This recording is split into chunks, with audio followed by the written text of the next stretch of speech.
There are so many pressing food and water issues. I work with a lot of Native American youth, and the issue that's concerning them right now and the thing they're asking me to respond to are access to our waterways. It's a legal issue, it's a food issue. Being Hopi, we completely live off the food we grow.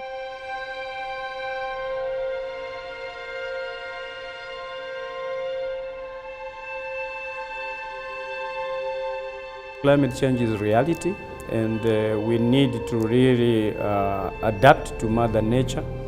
And the idea is actually to look at the different diversity of crops which we have and do some kind of crop improvement programs which are really based on the realities of the rainfall we are receiving now.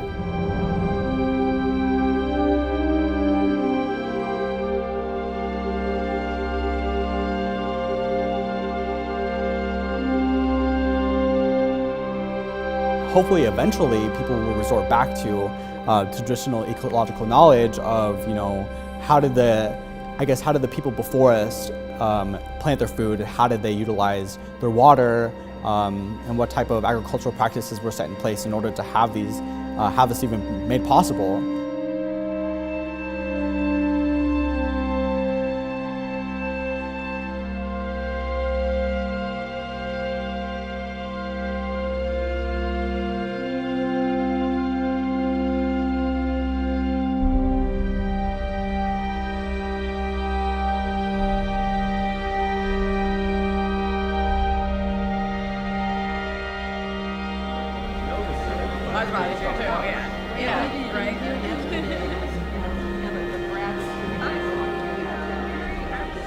Ancient peoples, such as Arizona's Hohokam, survived on the lands we are presently on, but we contemporaries are putting much more stress on our food and water delivery systems than ever before.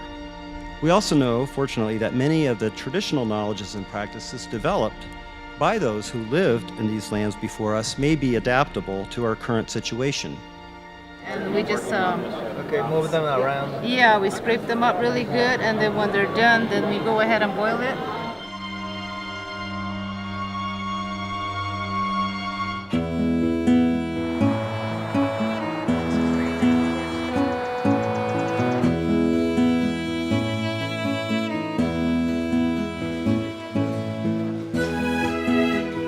Traditional knowledge food production systems are more sustainable because they actually value the ecological food production practices and systems.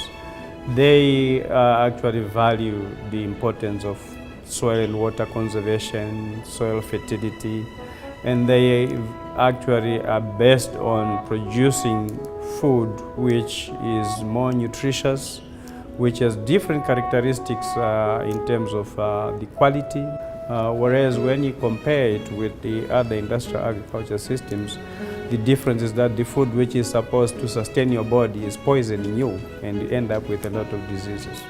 You'll find that farmers are so clever because within the homestead you have your chickens, you have your pumpkins, you have some trees, some fruits, you name it. So within that homestead, you have huge diversity within that area.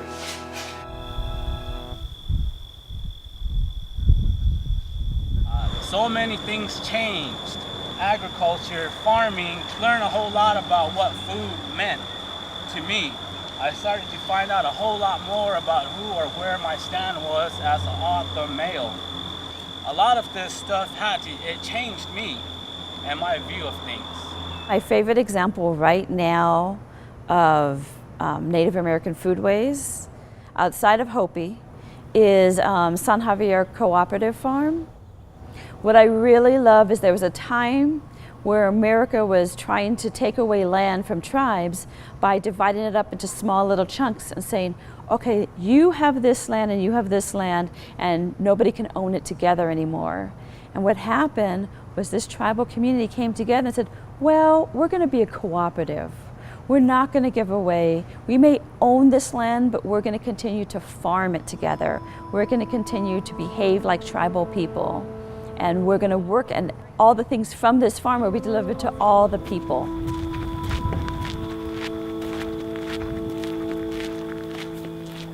You know, really near and dear thing to the farm about this and water is these grow off of the just natural rainfall. You know, it's just out in the desert.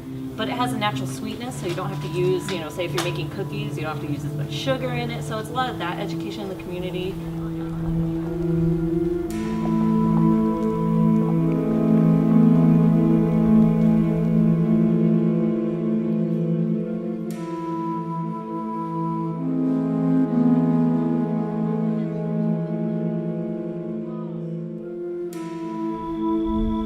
As we start losing our grandparents, we start to care more about that traditional knowledge that's being lost because maybe we didn't spend enough time with them.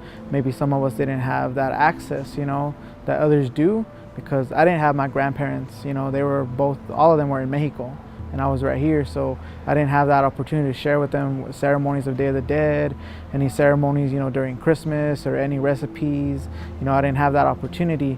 So I feel like definitely in Tucson, people are definitely taking more into account the traditional knowledge that exists here, whether it be farming, whether it be cooking, or whether it just be like how to present yourself, you know, around nature.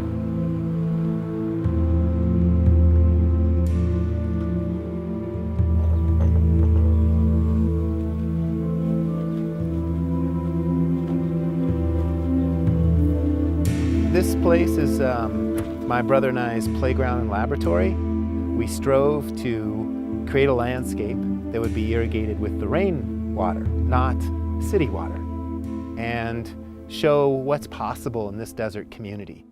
This is the rainwater that I collect off the roof into those tanks, and then it comes out this hose. So I'll just fill that up, okay? And then the water will wick through the clay pot into the root zone as a primitive subsurface drip irrigation system. I like it below the surface. So we harvest 100,000 gallons of rain a year that we put into the soil, but only consume 20,000 gallons of city water a year. So we give more than we take. And the clean water's here. And then I fill up my glass with that rainwater. And how does it taste? Delicious. I think what's key is exposing people to what is the reality of this place. Letting them have that experience through as many senses as possible. Taste, touch, hearing, you know, sight, feeling in the gut, all that. Okay, yeah, only losing a With the kids and the adults, I want them to see what's possible. And so what I find again and again is giving these tours for any age person, they'll light up. They get excited about stuff like, wow, that's so simple. That makes so much sense. And so I want to plant that seed of what's possible just working with what's freely at hand. My name is Claudio Rodriguez, and I'm part of the Tierra Libertad organization. Our organization actually started in 1492. So for all y'all that don't know what Tierra Libertad means, it means land and freedom, because that's what we want. We want land and freedom. And we actually came about responding to the urgency that we saw in our community. And we responded with community-based solutions that address the vast economic, health, and political injustices. We just strive to create a better narrative for our community. We gather community members, you know, different stakeholders to come out to our events. This is our backyard garden. It's just a little house in the hood that we created into a demonstration site. Yeah, you can see some faces in there who've come out to the events. You might see some of them around the room. And this is what we do. We just get people out there, get people connected back to the outdoors. Because our communities were always impacted by trauma, historical trauma, by years of oppression. So how do we combat that? Well, we spray walls. You know, these kids right here, they were arrested for tagging. So we bring them back out. Like, all right, you're gonna tag. Put ants on the wall. Because just like ants, we're gonna devour the elephant. This generation is so disconnected that it doesn't know what a walnut looks when it is in its shell. It doesn't know what a pineapple looks like, how to cut fruit. It doesn't know that the leaves of an orange tree are highly medicinal, and so are its flowers. People don't know that if they have any kind of fruit tree in their environment, that they can actually eat more than the fruit from the tree, that the tree bark may be medicinal. All of these things in nature exist and are medicine for human beings. All these are relatives that are planted here are herb relatives. Some of them are herbs that you find in your kitchen, and others are desert plants that are indigenous, the original plant peoples. And then we have some sacred medicines. Traditional knowledge comes from how we were created as human beings. As we sought to survive, we evolved because of our relationship with the plant world, with the elements of life, the water, the wind, the earth, and the fire. It's something that's been lost as we live under the illusion that we are not part of the natural world at every moment.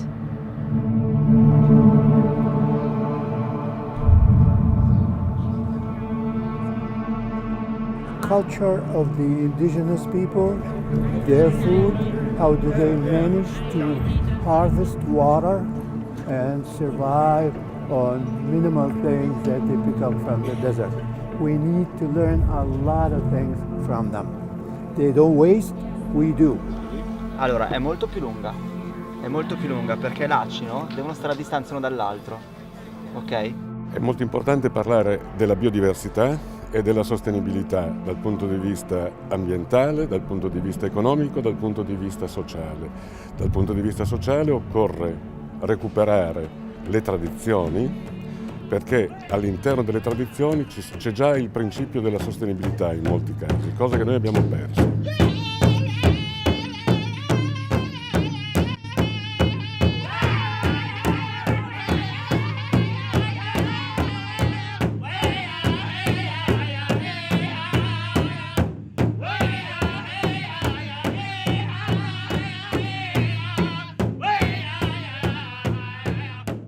My future envisions that people will utilize rainwater harvesting or some sort of sustainable practice that would allow them to collect water and use it on their property, as opposed to needing water from municipal sources in order to make those practices happen.